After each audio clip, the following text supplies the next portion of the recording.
이번엔 좀 바꿀까?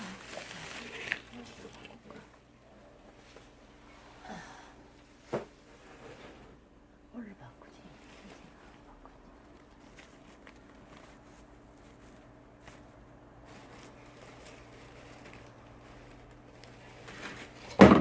우와!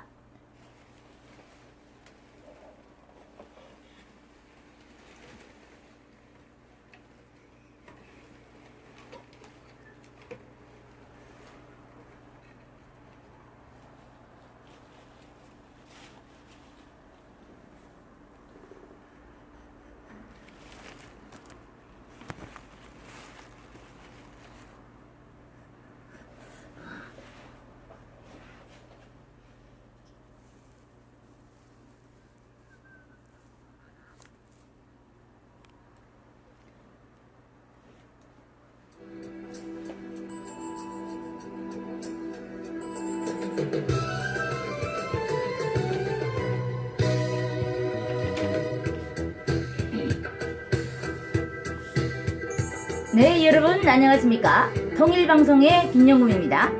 오늘은 당신이 이해한 유머에 웃을 수 있을까? 여기에 대해서 얘기를 좀 하려고 합니다. 여러분들은 왜 이런 성적인 농담을 즐기는 것일까요? 그래서 성적 농담은 어떤 기능이 있을까? 여러분들 생각해 본 적이 있으세요? 그래서 첫 번째를 이야기한다면요, 교육 기능이 있다는 겁니다. 그래서 앞튀게 뒤튀게 이야기를 통해 우리는 성교육의 필요성을 많이 배웠죠.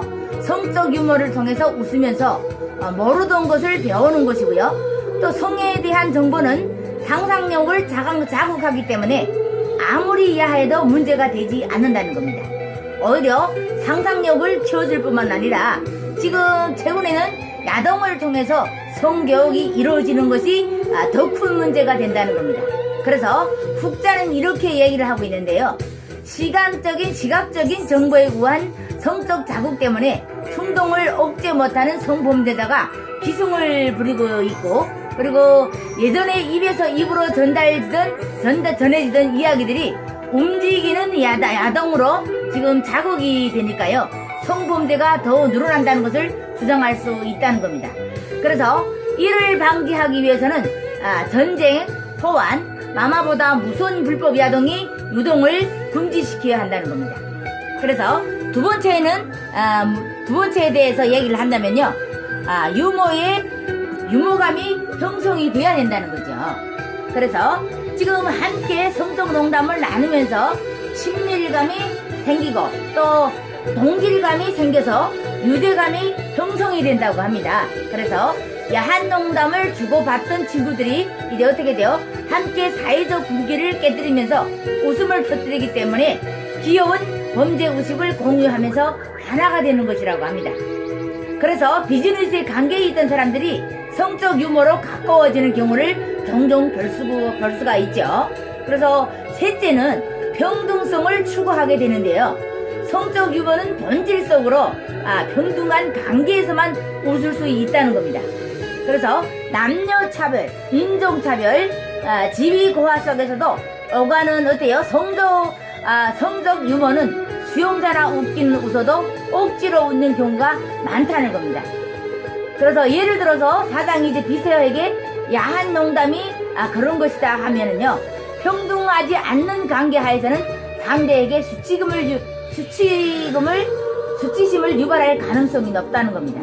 그래서 애초에서는 해서는 안 되는 말이죠. 그래서 이처럼 이게 성담화가 얼마나 자연스럽게 이루어지는가를 통해서 그 사회와 조직의 평등성을 가늠해 볼 수 있다는 겁니다.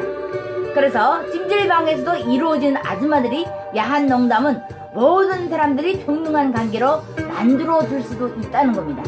넷째는요, 욕구 분출의 가능성이 있어야 된다는 건데요.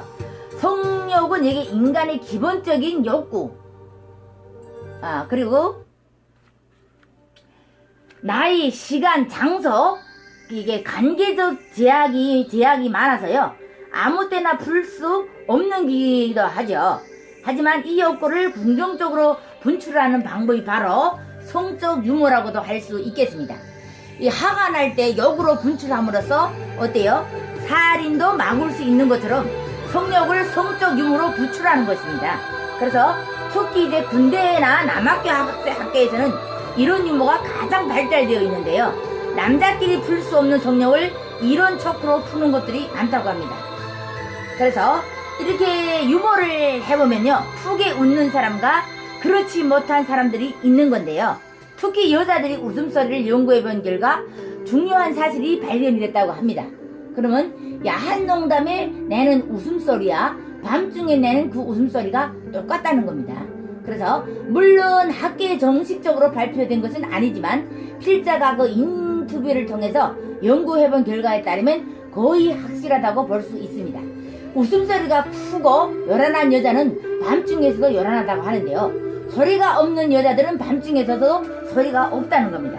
사실 악기에서 소리가 잘 나야 남자들이 밤새도록 연주해주고 싶은 마음이 있는 거죠. 소리가 안 나니까 몇 번 어떻게 해요? 연주하다가 그만두는 것인데요. 시름소리만 들어도 다음과 같이 여자들이 성격을 파악할 수 있다는 겁니다. 이렇게 못 웃는 여자들은 10중 8구 성적인 상처를 가슴속에 담고 사는 여자라고 볼 수 있겠습니다. 그래서 이런 아픔을 가진 사람일수록 센스 앤드 시트의 여주인공 캐리처럼 짠하고 농밀만 성적 농담으로 크게 웃어야 된다는 겁니다.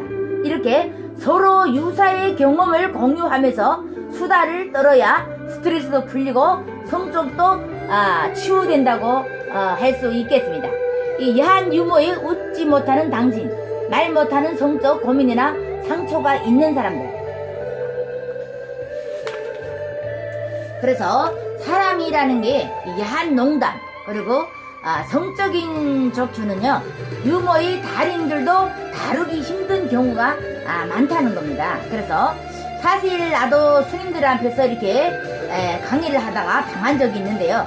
스님들이 머리를 깎는 이유는 오만가지 잡생각을 떨쳐버린다고 그 의미에서 하는 건데요. 성적인 생각을 떨쳐버리려면 머리를 깎아야 한다는 것이죠. 그래서 덕고 온천에서 있었던 어느 한 신입사 연수 때도 그랬는데요. 사마를 하면 정자의 숫자가 반으로 준다고 합니다.